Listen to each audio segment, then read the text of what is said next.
सुनहरी मक्खी कार्टून अखलाकी कहानी। एक गांव के करीब एक बाग था जहां एक सुनहरी मक्खी रहती थी।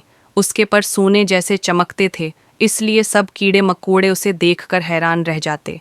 सुनहरी मक्खी को अपने हुस्न पर बड़ा गुरूर था। वो कहती, मैं सबसे खूबसूरत हूँ, मुझे मेहनत की क्या ज़रूरत। बाग में एक आम सी मक्खी भी थी जो रोज़ मेहनत से फूलों से रस उठा करती। वो सुनहरी मक्खी को समझाती, खूबसूरती आर्जी है, मेहनत ही असल ताकत है। मगर सुनहरी मक्खी हंस कर उड़ा देती। एक दिन तेज़ आंधी आई, बाग के फूल बिखर गए। आम मक्खी ने अपनी मेहनत की वजह से पहले ही खुराक जमा कर ली थी, मगर सुनहरी मक्खी के पास कुछ न था।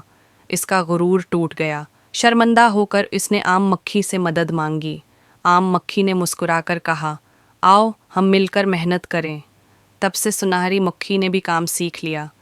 अब वो सिर्फ खूबसूरत ही नहीं, समझदार और मेहनती भी थी।